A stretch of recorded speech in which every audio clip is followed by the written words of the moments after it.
You're scrolling through life, dodging existential dread like it's your ex at the grocery store, when you stumble on a philosophy that practically screams nothing matters and that's okay. Intrigued? Welcome to Nihilism, chaotic, liberating, and basically Attack on Titan, only without the Titans, but somehow just as miserable. People hear life has no meaning and start clutching their motivational quotes like it's a life raft in a sea of misery. But here's the twist: if life is a meaningless void, you're not sinking, you're swimming in possibilities. And if you think that's bleak, Attack on Titan raises a colossal eyebrow. Imagine waking up to a world where your neighbors are 15-meter tall naked monsters with an appetite for trauma and poor life choices. Attack on Titan gets it. When your enemies are giant naked murdery creeps, finding meaning is a luxury no one cares about.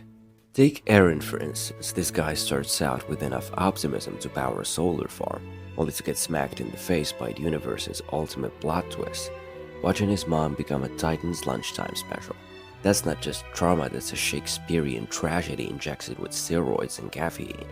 I guess that's what you get for expecting life to mean something in the first place. Eren's transformation from "I'm gonna save humanity" to "let's flatten the world" is nihilism in its misapplied form.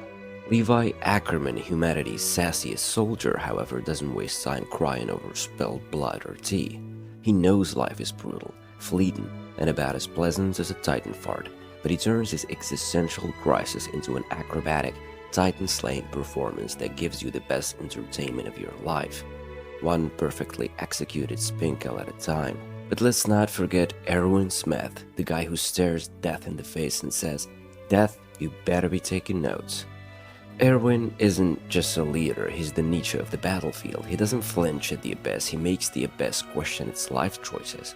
His relentless pursuit of the truth is the ultimate nihilistic flex, dragging thousands to their deaths because, hey, if nothing matters, at least he can uncover humanity's secrets in style. That's not leadership, that's nihilism dressed in a perfectly tailored coat, commanding a suicidal charge like it's a TED talk on existentialism. Take the moment when Levi faces the Beast Titan. He's outnumbered, outmatched, and probably overdue for a nap. But does that stop him? Nope, he turns Zeke into a pinata of regret. Why? Because in Levi's world, meaning isn't handed to you. You carve it out with two swords and an unhealthy dose of rage. And Erwin? Oh, Erwin is the poster child for fake it till you make it. He knows the truth might be a letdown, but he doesn't care.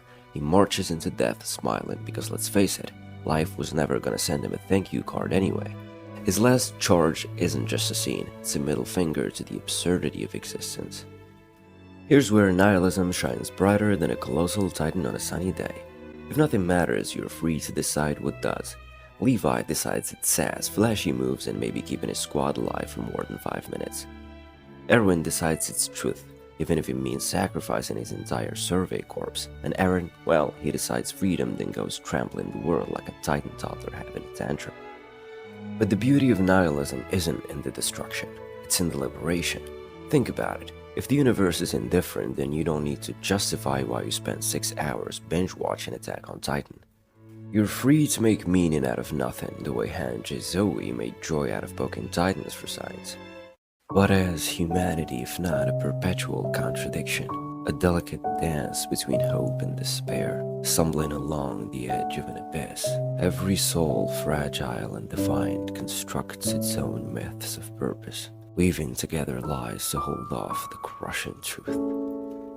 Life is nothing but a theater of chaos, and we are its unwilling actors, delivering monologues to an audience that left long ago. Life offers no meaning, it ridicules the very hunger of it.